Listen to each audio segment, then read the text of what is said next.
Hey everybody, hope you're doing well. Welcome back to a very exciting episode of eSports News. Hope you guys all enjoy. As always, let's get right into it. And first off today, guys, in huge eSports news, we do have Jens Hilgers. A story about him came out a couple weeks ago about his partial ownership of not only G2 organization, but also him being an investor in the Fnatic organization. Now, if you guys do not know, this obviously creates a big conflict of interest because for professional sports outside of eSports, let's go basketball, baseball, football, soccer, whatever it may be, it's a common rule that you cannot have ownership in two separate organizations. So take your two favorite soccer clubs or your two favorite football teams. It's a general rule in those professional sports where a guy cannot have ownership in different organizations because it creates a huge conflict of interest, especially because there's a betting scene around those professional sports, and it creates a huge conflict there when people can possibly rig those bets when they have ownership in two separate teams that are being bet on, especially when those two teams might come around and play each other at one time, which Fnatic and G2 across all esports play each other a lot of times. So as you guys can see, a huge conflict of interest there. Now we did have Valve or Riot, I think it was actually Riot,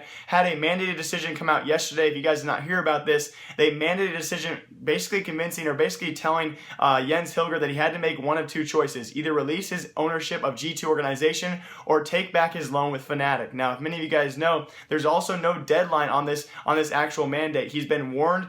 You can take a Riot warning pretty seriously. They're going to force him no matter what, most likely, but they have not given a deadline as of right now where he has to either relinquish his ownership of G2 or take back his loan with Fnatic. Now, his loan with the Fnatic organization is kind of a unique one. As many of you guys probably do not know, it's only a small interest in the company, and what he actually gets out of this is slowly over time, Fnatic pays back partial amounts on his loan. Now, the only interesting thing about this is in the agreements of that loan, where this actually creates that huge conflict of interest, is if Fnatic somehow in the future defaults on those loan payments, eventually, and they cannot no longer pay him back on those loan payments, that is when he would assume partial ownership of the Fnatic organization, and that is when those minuscule odds, if they ever were to happen, if Fnatic were somehow never able to pay back their loans with him, which is probably the first thing they would actually pay back, he would then assume ownership, and he would actually have ownership in both G2 and Fnatic. So many of you guys can see the problem there. As of right now, though, it's only been a mandated warning, so apparently they're going to force him eventually to do that. Jens Hilgers has to make a decision. Now I'm asking you guys, what do you think you're going to do? If you guys were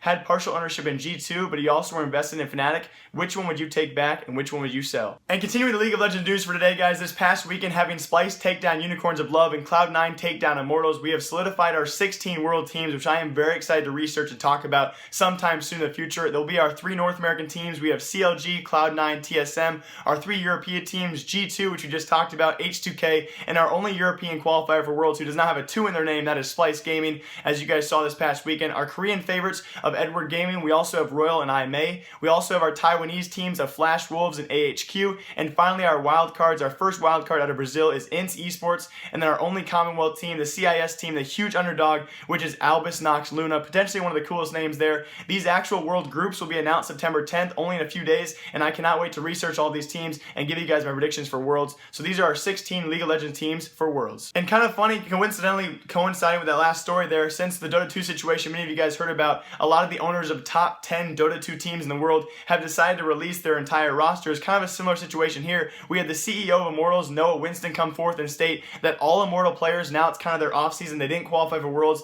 by that one best-of-5 series. They are now able to accept offers and field offers from any other League of Legends organizations. Now, I say this is kind of tied to Dota 2. As many of you guys know, there was kind of a poaching scandal going on in the Dota 2 scene where not even during the offseason, also during their before the international season, we had Dota 2 organizations kind of intermingling with players and offering them salaries or whatever it may be, and that was considered a poaching scandal, and that's why all their rosters have been released, so those players cannot use that as leverage against their own organizations. Now, similar thing here, but kind of Noah Winston, the CEO of Immortals, kind of coming out and saying, hey, if you want to field offers, feel free to. A big thing here, because we had the one and only Huni who played for Immortals, and it's going to be really interesting to see if this team, who barely missed Worlds, qualifying for that by one best-of-5 series versus Cloud9, it'll be very interesting to see what players come back and return to Immortals, and if it's going to be interesting to see as well, is this a business move by Noah Winston? Is he simply doing this because, hey, I'm offering you guys a salary, if you don't want it, we don't have to take it. Immortals is a great organization, we can bring in plenty of players, so I'll be very curious to see what of this 5-man roster, which of them will actually stay with Immortals and which of them will go. We also had Huni come out on Twitter, and he actually stated, hey, I'm open to any offers. So Huni, apparently looking for a new team. I'm sure he'll get plenty of offers. Will Immortals be one of them he takes? We'll have to see in the future.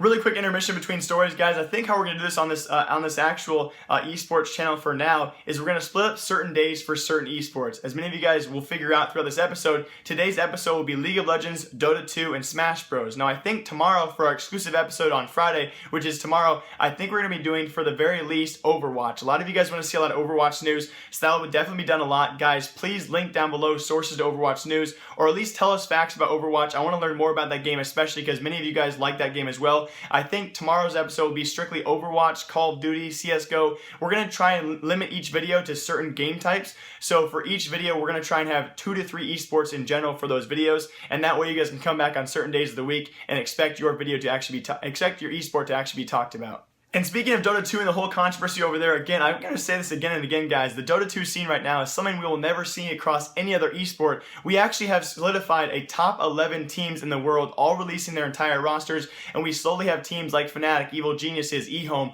all bringing their rosters, or at least parts of their rosters back. So first off, guys, we do have eHome, who has added former Vici Games player Siler to their roster, and they will also be joined by their previous players Old Chicken and Old 11. Now, the only questions is, guys, is the rest of that eHome team, they're still on the market. Obviously, one of them will be replaced, so it's going to be really curious to see who eHome also brings in. They were also, these Old Chicken and Old 11 were among 50 players who were technically laid off this past season after the International, so pretty crazy there, and all these 50 players went unsigned. They are slowly being signed back after the International as well. So at the time, as of right now, we have other finalized rosters. We have the Friendship, Dedication, and Love roster, otherwise known as Team FDL. They brought back 4 of their 5 with Bean, 747, 04, and Stan King, their in-game leader. Team Secret, also a well-known team, has announced 2 of their players with MP and Forev, and also TNC has announced 3 newcomers with Ryu, Pillar, and Teehee. It was suspected that Wings Gaming has also released their entire roster, but we can also confirm on here, guys, Wings Gaming will be keeping a majority of the roster for the time being. It seems like all 5 of those members will be returning, which makes complete sense. You know, when they originally announced they'd be releasing their roster, no one really understood it, but as of right now, guys, Wings Gaming, the technical #1 team in the world, is returning. And in Super Smash Bros. News for all of you guys who are fans out there, we had well-known player Ice leave mYInsanity and that organization over there just yesterday night without announcing any future plans. It really sounds like he has no idea what he wants to move into in the future. Obviously, probably going to still be playing for some organization, as he is definitely a top 5 European team.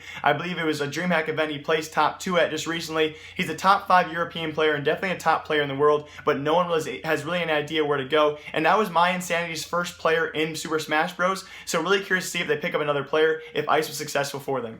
As always, guys, that's going to do it for today's episode of Esports News. I am so sorry. I'm really trying to learn slowly but surely how to talk about these things. If you guys think I did a good job down below, please let me know in the comment section. Again, going to be a highly interactive channel for all of you guys. So if you're fans of the channel, please let me know. What can I correct? What can I do? What other esports news should I collect on or should I talk about? And what can I fix for all of you guys? Also, leave facts down below that help me. You know, don't ever feel bad if I mess something up, if I misspell a team name or misspell a player name or just get a fact completely wrong. Feel free to correct me. I love that kind of stuff, guys. This first month or so on this channel is going to be all about correction, all about figuring everything out. So please feel free to help me, guys. As always, live, love, laugh a lot. Remember, I like you. I will see you guys all tomorrow for a special back-to-back episode, which will be at least Call of Duty and especially Overwatch. Heavy news there coming tomorrow, guys. Hope you all enjoy. As always, live, love, laugh a lot. Remember, like you. Goodbye! Is this good, Derek? Do I need to leave the camera on for a few more seconds in this position so you can capture the right transition? Alright, okay, here we go. This is why I put a hat on today. You know, I just wake up and this happens, so of course, thank goodness someone out there makes hats. You know, what would we do without hats? What would you put on your head? Seriously? Alright guys, I'll see you later.